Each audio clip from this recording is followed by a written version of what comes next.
Donc on parle de la gratuité des transports en commun. Il y a des références culturelles, mais vous allez sûrement vous débrouiller avec. Simplement, je vais parler d'une ville qui s'appelle Aubagne, dont les habitants s'appellent les Aubagnais, histoire que vous ne soyez pas désarçonnés. On y va ? Liberté, égalité, fraternité. C'est un slogan que nous connaissons tous, parce que c'est la devise de la France. C'est la devise de la France et elle est inscrite à l'article 2 de la Constitution française.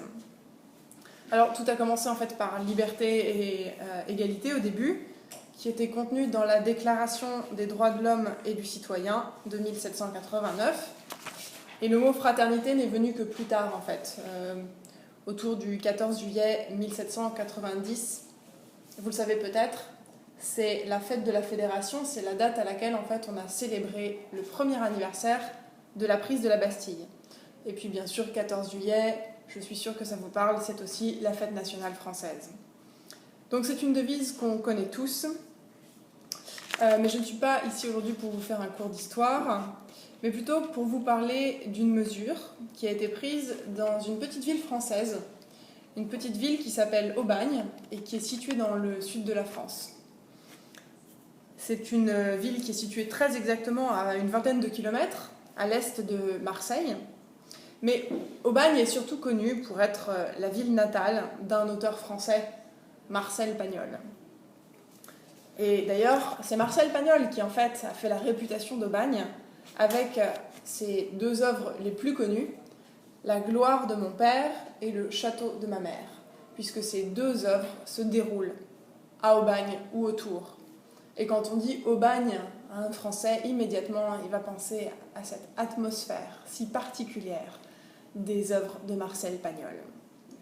Donc Aubagne a mis en place une mesure assez étonnante en cette période de crise économique, c'est-à-dire la gratuité des bus. Et récemment, un ouvrage a été publié sur cette mesure, et le sous-titre de cet ouvrage, figurez-vous, était « Liberté, égalité, fraternité ».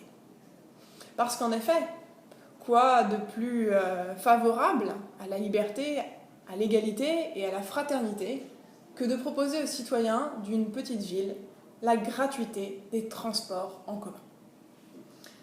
La mesure a vu le jour en 2008, au lendemain des élections municipales. Vous savez que des élections municipales ont eu lieu très récemment en France.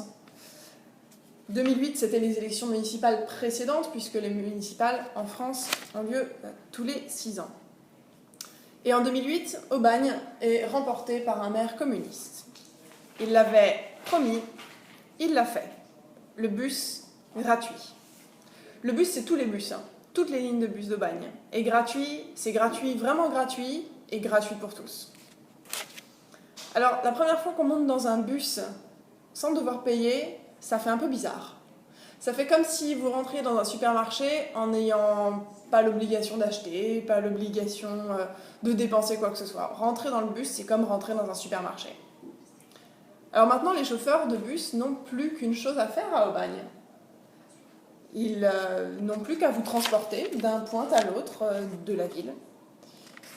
Ils n'ont plus à tenir la caisse, parce que vous savez peut-être que les chauffeurs de bus vous vendent un ticket de caisse quand ils ont besoin de vous dépanner, et que donc ils doivent détacher le ticket, vous le donner, prendre votre monnaie, vous rendre la monnaie, tout ça tout en conduisant. Bref, ils sont beaucoup moins sous stress maintenant. Au début, les chauffeurs de bus pensaient que ça ne durerait pas, que le service allait perdre en qualité. Enfin, du moins, c'est ce que dit Georges, qui est chauffeur de bus à Aubagne depuis 17 ans. Selon lui, les voyageurs, cependant, ne sont pas plus polis qu'avant le début de la mesure. Ils ne disent pas plus souvent bonjour quand ils rentrent dans le bus. Mais pourquoi ? Parce que comment, si on vit à Aubagne, ne peut-on ne pas avoir le sourire aux lèvres tous les jours à la pensée de prendre gratuitement le bus ? Eh bien, il faut croire que depuis 4 ans, la gratuité est rentrée dans les mœurs et que les Aubagnais trouvent la mesure fort utile, certes, mais normale. Il y a même une certaine indifférence, en fait, chez les Aubagnais. Ludivine, 17 ans, dit que ça n'a rien changé à sa vie. De toute façon, avant, elle ne payait jamais, parce qu'elle n'était jamais contrôlée, donc son porte-monnaie ne voit aucune différence.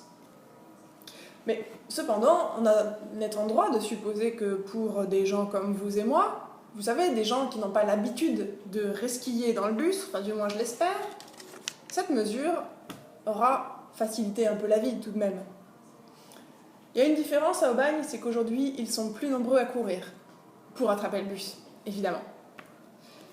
Parce que, au lieu de marcher, comme le bus est gratuit, les Aubagnais ont pris la fâcheuse habitude de prendre le bus. Et c'est très mauvais pour la santé. Vous n'ignorez pas que les médecins recommandent une demi-heure de marche active par jour. Cependant, à mon avis, ce n'est pas le seul effet pervers de cette mesure. D'abord, je ne dirais pas qu'elle pousse au crime, mais en tout cas, elle pousse à la consommation, cette mesure.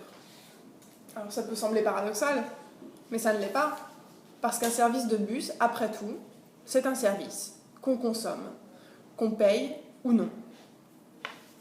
Ensuite, je crois que cette mesure de gratuité des bus donne aussi la sensation que le service est gratuit.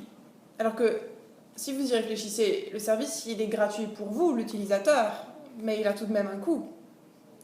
Or, vous et moi, comme tous les êtres humains, malheureusement, nous avons tendance à penser que c'est quand on paye quelque chose, et plus on le paye cher, qu'il a de la valeur. Et plus on le paye cher, plus il a de la valeur. Donc à mon avis, cette mesure a plusieurs points négatifs, comme vous le voyez. Et il y en a d'autres, attention.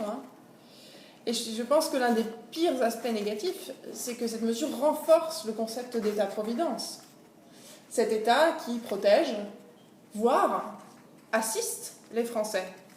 C'est particulièrement vrai en France d'ailleurs. Et puis, en plus, on peut dire que la mesure est inflationniste par nature. Oui, inflationniste par nature. Parce que, vous l'avez vu, aujourd'hui, les Aubagnais trouvent que la mesure est bien, mais normale. Je n'imagine pas quelles seront leurs exigences demain. Ils en voudront toujours plus. Alors on pourrait croire que cette mesure est une solution d'ordre écologique. Parce que moins de transport individuel égale plus de transport en commun égale protection de la planète. On pourrait croire que cette mesure est une mesure économiquement et socialement juste, qu'elle va aider les plus défavorisés à se déplacer et ainsi combler le fossé social. Mais en fait, mesdames, messieurs, cette mesure est tout simplement populiste. Une mesure qui donne l'impression que la politique peut rendre les gens heureux, que la politique peut trouver des solutions à tous vos problèmes. Et il est bien là le problème. C'est que, mesdames, messieurs, l'État ne peut pas tout. Cette phrase, elle n'est pas de moi. Je l'ai empruntée à Lionel Jospin. Il l'a prononcée sur un plateau de télévision en l'an 2000, alors qu'il était Premier ministre. Il était interviewé au fameux journal de 20h, le grand moment où tous les Français se rassemblent devant leur poste de télévision. Et il parlait des licenciements d'une usine, l'usine Michelin. Cette phrase, il l'a dite un peu vite, beaucoup trop vite, mais elle n'a pas été oubliée. C'est une phrase qui revient à avouer les limites de l'État et les limites de la politique. Elle a d'ailleurs coûté sa place au journaliste qui interviewait Jospin, puisqu'on lui a gentiment demandé de débarrasser le plancher, parce qu'il posait probablement des questions un petit peu gênantes. Et puis elle a aussi coûté très cher à Lionel Jospin aux élections présidentielles qui ont suivi en 2002. Alors non, l'État ne peut pas tout, ni à Aubagne, ni ailleurs.